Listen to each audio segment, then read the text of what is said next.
Whoa, whoa, whoa, welcome back to Podcast Bozo, where a few knuckleheads, which is us, learn new things each week with you, our listeners.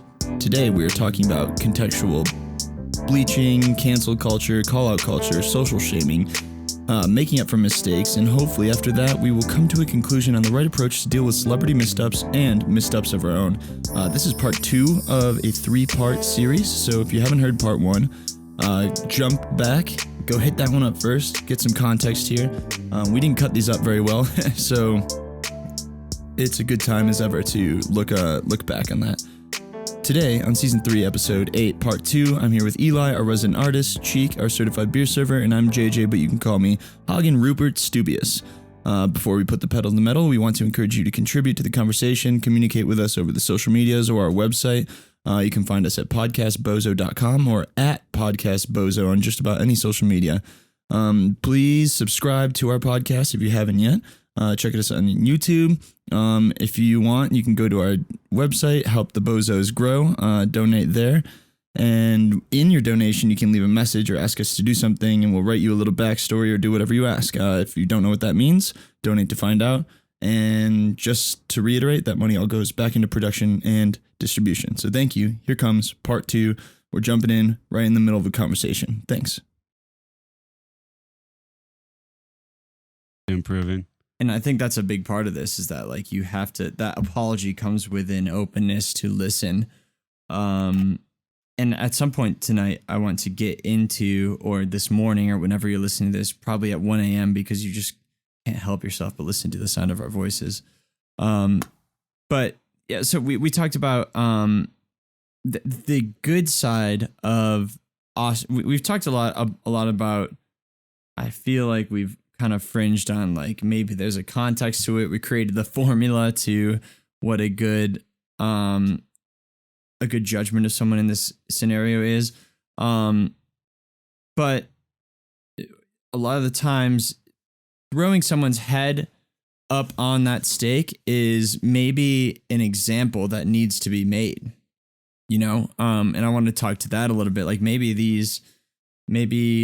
when it's really bad, I can't think of an example where where making the example is the most important thing because Weinstein? Well, I was going to say with a Weinstein, he's not just an example. He just full on, it's not just an example.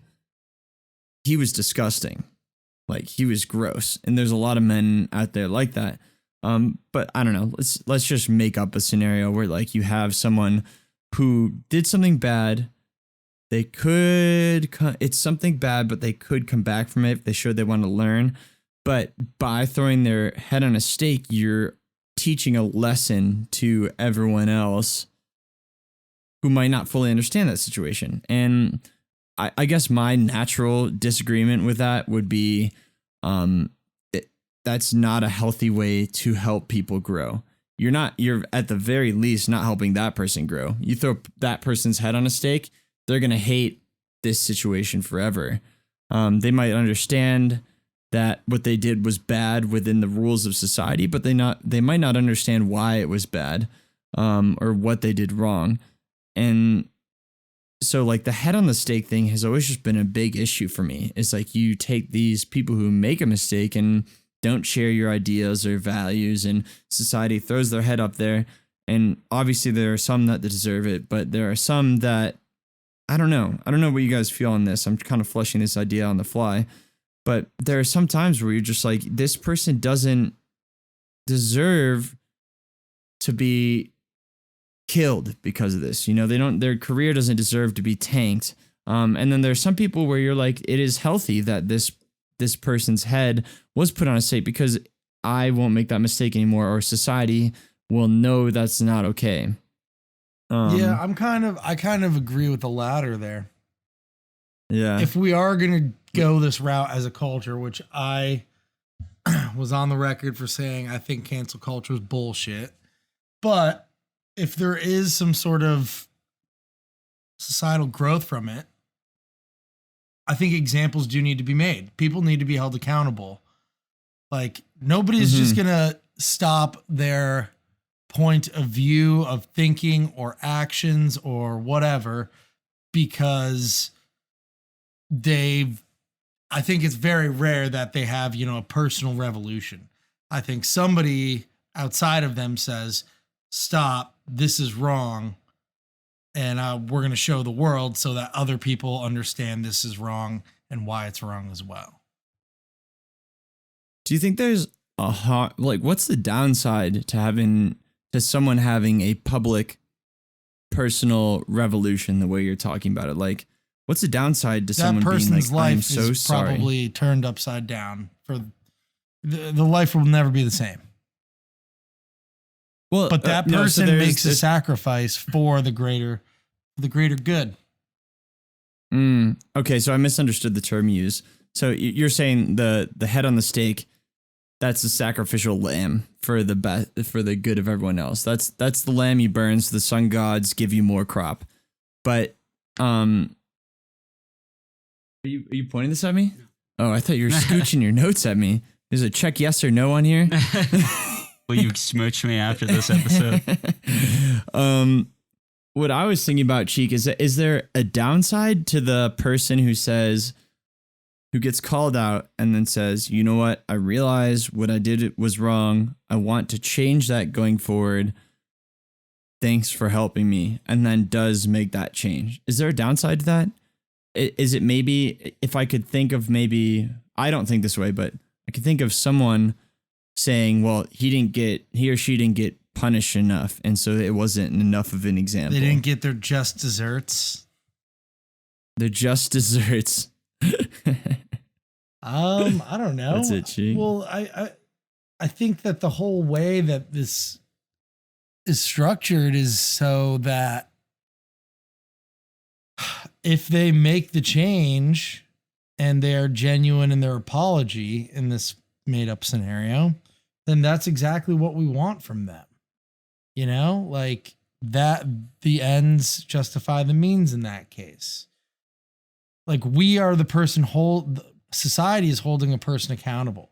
If society is unhappy with the resolution of that conflict, then society will deem a further punishment.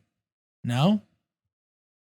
No, yeah, I agree with that. I'm just thinking, and I'm also staring right into this ring light, and it's hurting my eyes. Like, I don't there's no singular judge or jury, singular figure in this cancel culture society. So that means as a society, we act as judge, jury, and executioner. And well, what your point just brought up in my mind is that, like, we constantly villainize our government. Maybe not us, but a lot of conspirators villainize our government. But at the same time, our society has so much control over what goes on. Or the illusion of control.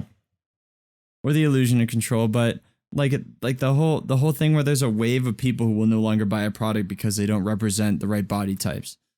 And then they have to start representing the right body types. Like, there is a plus to that. I don't want to be overly hopeful because I don't think that is a domineering factor in our society. I think there's a lot more that plays into it. But it's interesting to think about how in certain situations our society has a huge influence, and there's a lot of people who are on the fence of just about every situation, where the fringe people on the outsides are always able to influence someone. Like, people are flopping all the time.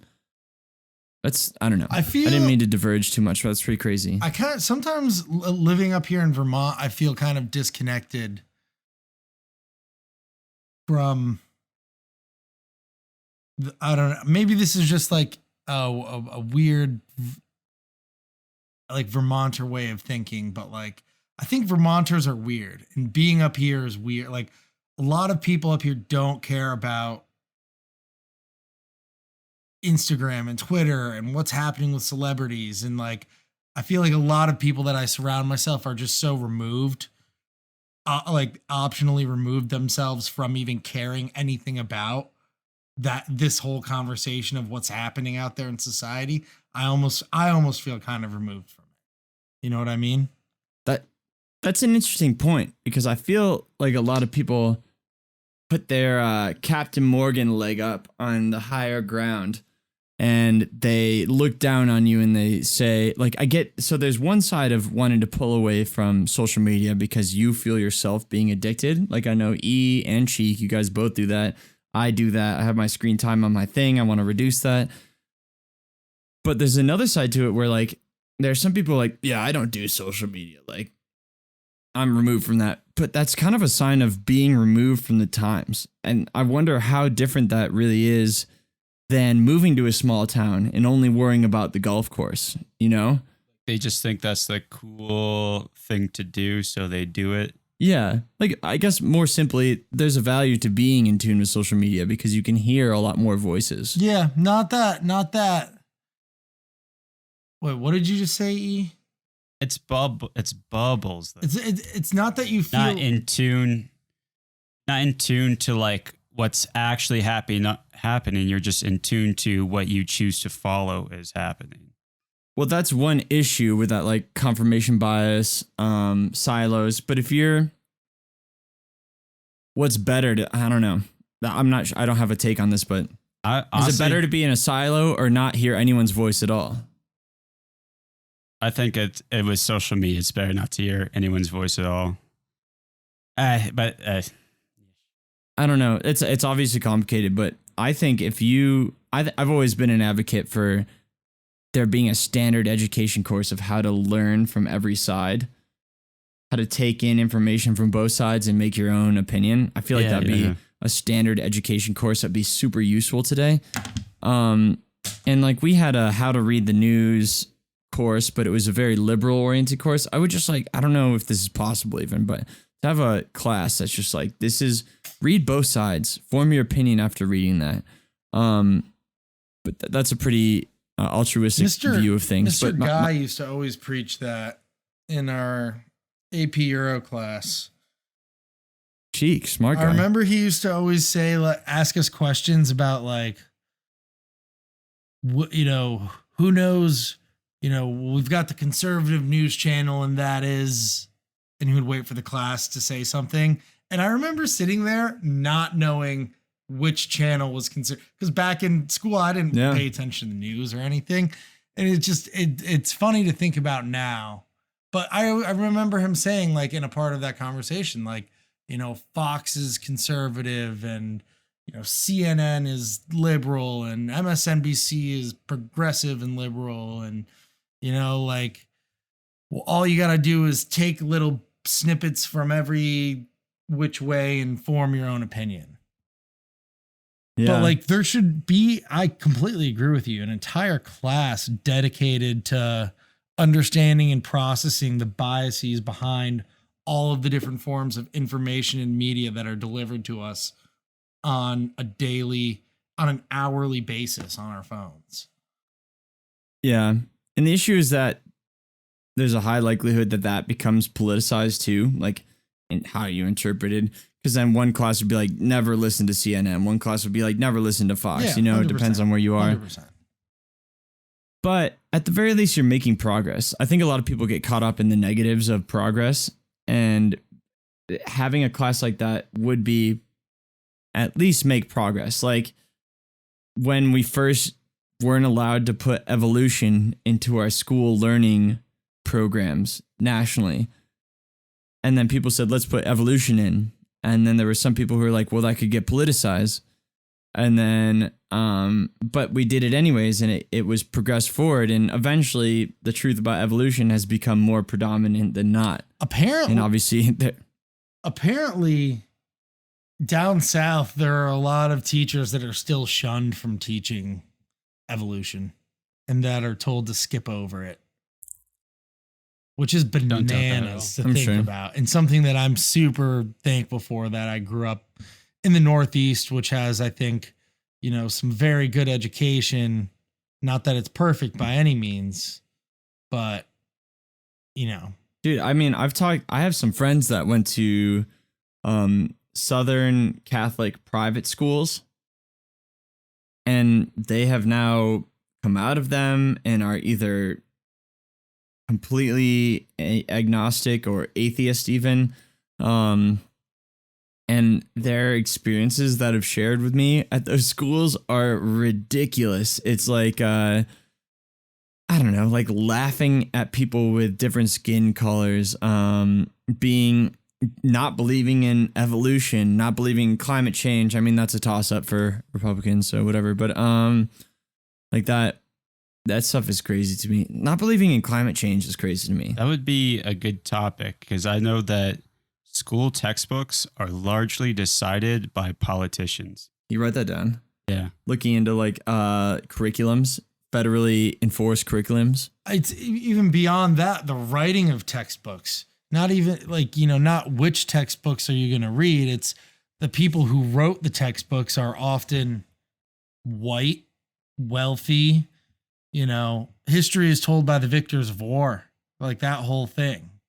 Wait, we are so have you seen that? Uneducated in, the true Black history of the United States of America, and it's a tragedy. It's awful. It's.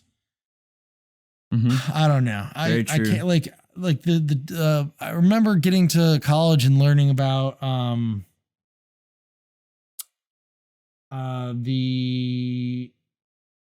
was it the Tulsa massacre back in Oklahoma? Yeah, in Oklahoma in the 1950s or 60s, where there was this super successful community of Black people, and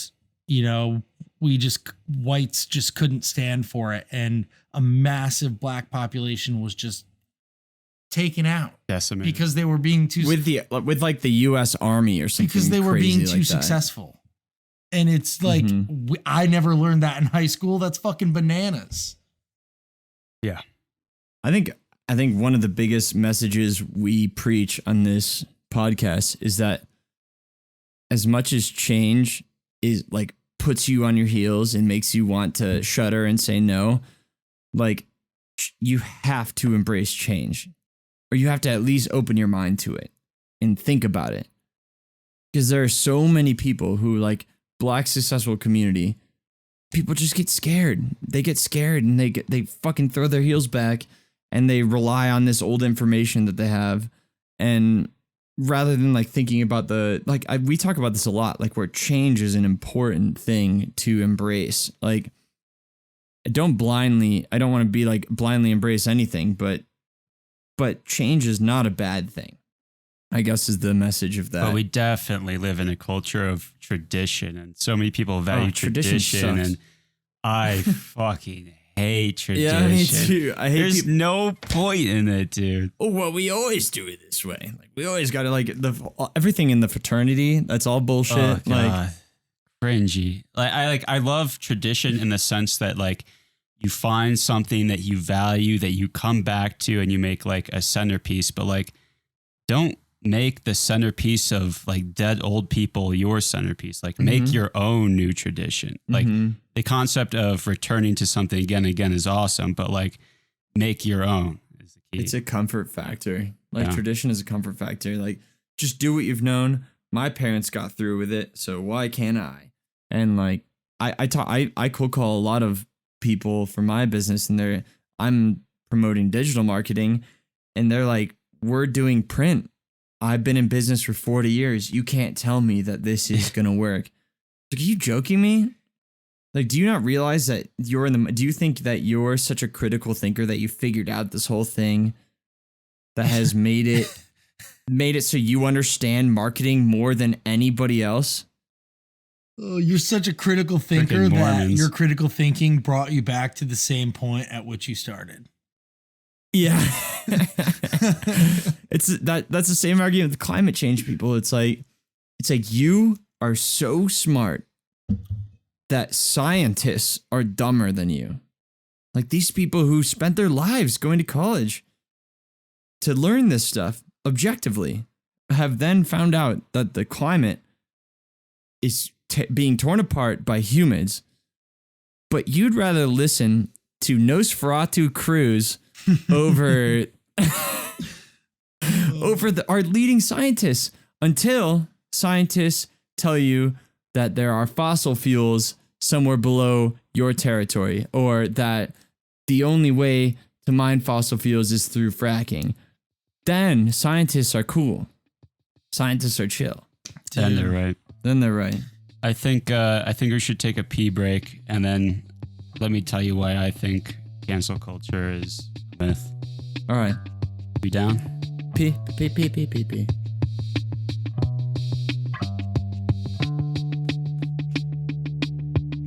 All right, so welcome back. We are talking about cancel culture. We've taken a bunch of different sides. We got lost into a completely new conversation, but none of that matters anymore because we've got the loyal, the sexy, the big peened, giant calved, sexy ass, nice haircut, beautiful eyes, Mr. Ian in his big beef Hipple. Hey, Jay. Hip, welcome back. What's up, boys? If you haven't heard the episode prior, it's an episode where Hip comes on instead of me. I made the grave mistake of taking a day off. And Hip comes on and he had a different, we're all about telling different sides of a story. Hip had a different side of the story to tell about me. And obviously everyone knows that we're in Denver. Hip, what are you doing here in Denver? Yeah, I'm more of a talk behind your back, Jay. When I see you in person, I'll just be nice. So I'm not going to talk. Isn't there a pandemic? I think it's really interesting you decided to come into the studio without a mask on right now. Well, actually, all the boys have antibodies, so I'm actually pretty safe. Yeah, we've had it already. We are a microcosm of herd immunity with Hip. Plus, I can't help myself but kiss Hip right in the lips from the moment I see him. So, God forgive me. How was the flight, Hip? Not good. It was actually nightmare, cheek. I got stuck in the city of Tulsa. And we were just talking about Tulsa. Yeah, I didn't want to bring it up at that moment, but yeah, so I flew into Tulsa yesterday morning. Had to be up at 4:30 in the morning for my flight yesterday and landed in Tulsa. And I was supposed to drive to Joplin and then Springfield, Missouri, but it turned out that the entire city of Tulsa ran out of rental cars, and so I got stuck there. And then I switched my flight out of Tulsa because I literally couldn't leave that town. I was actually thinking about getting a U-Haul to drive to the other cities because I had a flight out of Springfield at like 5:30 that I couldn't get to. And there's literally nothing. An hour radius of the entire city of Tulsa, and there was not one rental car. Oh my God. And so I go to board my flight out of Tulsa to Denver last night, and I'm towards the back. I'm one of the last ones about to board. And as I'm about to check in and give them my ticket, I hear on the radio to the ticket agent that there's no way this thing's taking off tonight. And it turned out that there was a missing part to the plane that was only in Oklahoma City, and they needed somebody to drive from Oklahoma City to Tulsa to drop off the part for the plane to take off. And so I didn't end up leaving Tulsa all day yesterday, and I wasn't even supposed to be there. And I'm planning on suing that airline because I got less hip time. Yeah, we got -1 day with Jay. Yeah, but you're I coming back always next week. wonder when planes have technical difficulties like that, like there's a part that's missing or something. More often than not, aren't these planes like not just coming out of the hangar like, let's see if everything's up and running. Like it probably just finished a flight like 4 hours ago, and we're just realizing there's a missing part now. Did it fall off during the last flight? What the hell's the deal with that? I think, Hippie, you were saying something like that. Like, yeah, well, how did it get here? My conclusion is that Tulsa is just a piece of shit town. And good thing we don't have any Tulsa listeners. Nothing works there. That's what my conclusion is. That it's more about Tulsa than it is about airplane mechanics. Tulsa would be way farther ahead in society right now if the massacre hadn't happened. Well, that brings it back to a serious note, Cheek. I was just having fun, Cheek. I wasn't. I'm just kidding. I like Tulsa. Well, Hip. Tulsa, we love you. Let's put Hip on the cancel culture. Yeah, we'll take a quick shot at Hip's opinion. So Hip, we've been talking about here. I'll bring this up, my notes up a little bit. Cancel culture. People with their head. We've been talking about the two sides of it. There's like the version where you get someone's head on a stake, their career's ruined, and there's two sides to that. It's like we don't know this person. There's no context to it. We just threw this person's career away. But on the other side, maybe it's making an example for culture. And then there's the other version where like making an example for culture. I should be more specific. I should say that like people are maybe learning from that happening. On the other side of things, there's the whole like there's the sincere apology part of it, and that has a couple sides where like you say, I'm sorry, I know what I did wrong, and I want to grow from it. And then from there, you grow from it or you don't. And so there's those kind of two sides with split ends. Do you have a take on that? Yeah, Jay, I think it's a very relevant topic. I think my biggest issue with cancel culture is, it's done a lot of really good things, and it's progressed some major issues, and it's brought to light a lot of major issues, and it has allowed victims to kind of come to light and feel like that they have support from society and come out of the shadows, which historically they didn't have a voice, which I think is great. It's a great point that we haven't talked about. I think my biggest issue with cancel culture is it feels like everything's grouped into one, where it's regardless of the severe action that a person has done, or maybe it's not a severe action, maybe it's relatively minor, but maybe it doesn't fit today's standards, that it's all clumped in kind of one, cancel culture, and it's all taken to the same consideration. It's like, you have one guy who's done, some severe sexual action in Hollywood, like a Weinstein. And then you have a guy who, maybe 10 years ago, 15 years ago said something incorrectly on SNL. And those are the exact hit. It's like you were here the whole time. I've been listening live. Were you listening to our topic? I've been listening those live. The exact two, because you're talking about Jimmy Fallon, Harvey Weinstein. Yeah, 100%. And then it's like you get clumped into the same one, and it's like their actions are completely different, but it, again, kind of society and well, not really even society. It's so social media, and it's so easy for people just to tweet with no repercussions, and nobody's looking at them specifically because they're, an individual person. You have these people that are on major platforms that are obviously open to criticize, but when you now have social media, everybody now has a voice. So it seems like it comes into volume. And here's a question that I think we haven't examined yet. So within social media, there are certainly these personalities that are the extremes. We've talked about the extremes a lot on this program, that don't necessarily always represent somebody's actual personal beliefs, but they present those extremes to create attention and to maybe develop a dialogue about something. It's more catchy to have that hard opinion. Exactly. So with that being said, do you think it's accurate to say that, and I'm not just posing this to Hip, I'm just JJ as well, just in general, I'm kind of thinking as we go here, is social media and the, the judge, jury, and executioner cancel culture of social media, do you think it's an accurate reflection of people's true feelings? Or is it more of an accurate reflection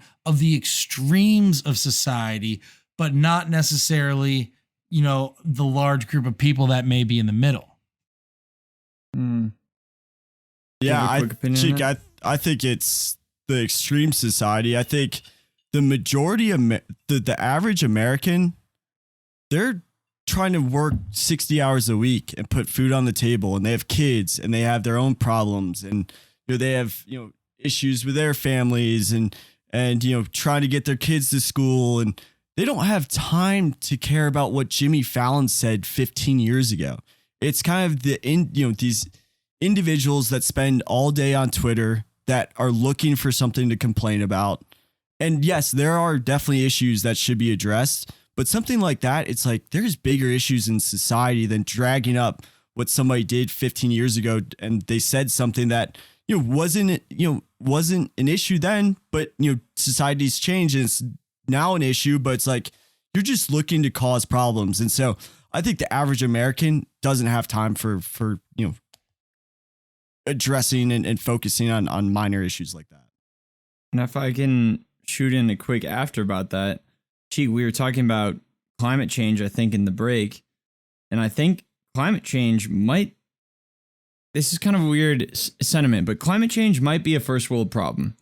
Because yes, it affects everyone, but if you believe in climate change and you think that's a big issue, there are some people that just don't have the time to deal with that.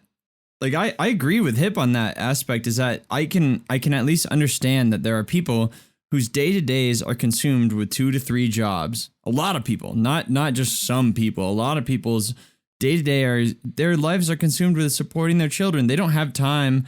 They don't have the luxury like you, me, and E and Hip do to listen to multiple news sources on the same story, to listen to all the different sides. And so when you get this bipartisanship, and the bipartisanship probably comes mostly from a lower income level, it makes sense to me. It's like it's what side you choose to be on. And yeah, I was thinking that when you were talking about climate change, and I'm a full believer in climate change, but in that aspect specifically, I get why that is, because like some guy who has $1 million comes up and tells you, oh, you shouldn't be using paper towels, you should be using reusable rags that you can wash, and you have 3 jobs and you're trying to support your family, you're gonna be like, fuck you. Like I'm gonna get Bounty and I'm gonna just buy it, and it's just the easy thing to do, Do you catch my drift, Cheek?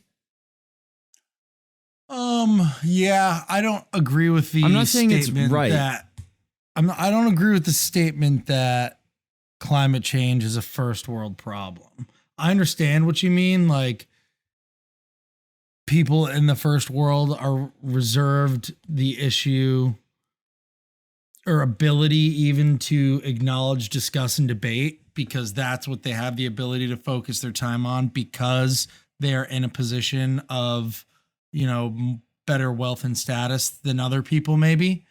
But climate change will eventually affect everybody, no matter, and especially those That's who not are what I'm saying. of less fortune. First. Yeah, those are the people that are going to be affected first. So it is an issue for everybody, and everybody theoretically within a democracy has voting power, has voting rights. It's an issue everybody should know about, be informed about, and vote about.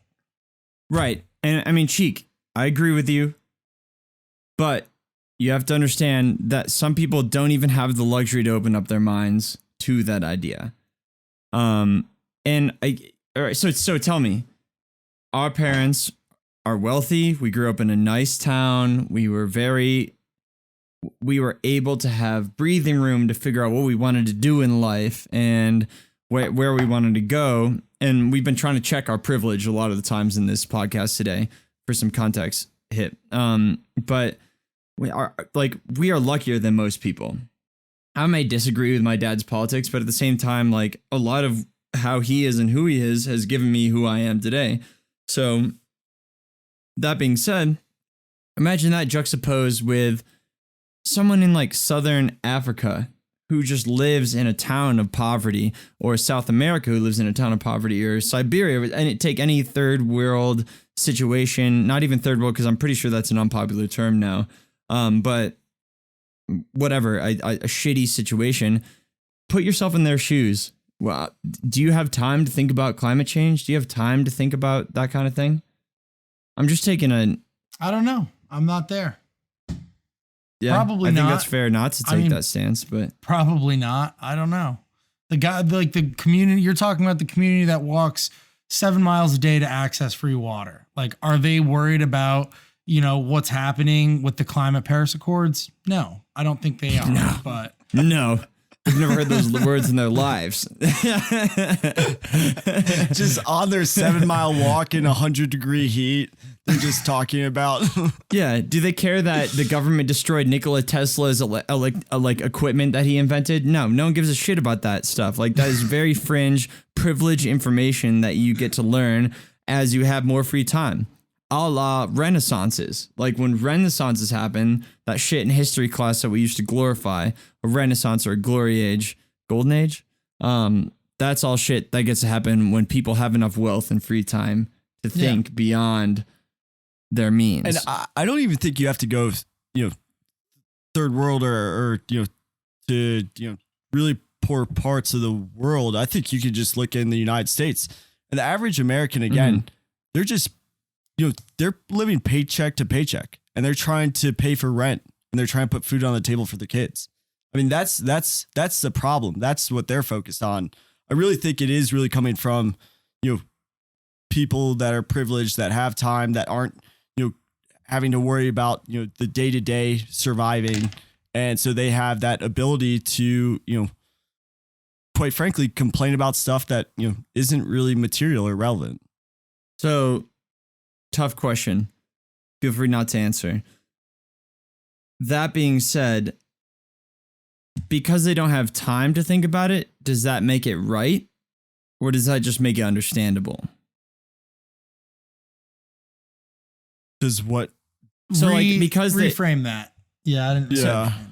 So you're saying they don't have time to think about this, so obviously they don't understand or want to think about it. But if they does that doesn't make it right. And I'm not saying there's a solution or they're wrong because of it, because understanding that situation is important. Like, that doesn't make them wrong. It makes them tunnel vision because they're forced to. But does that mean does that mean they're wrong?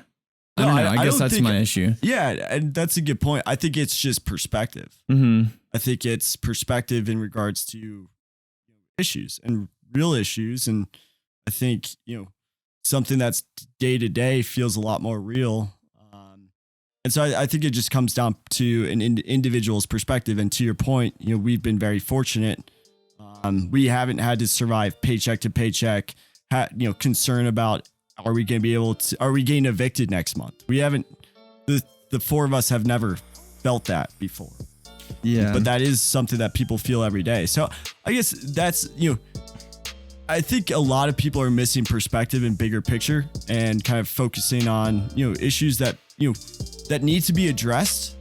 Like supporting people who are in tough situations. I think that should be a bigger focus than, again, spending your energy and trying to get Jimmy Kimmel canceled or Jimmy Fallon canceled for something he did 15 years ago. I think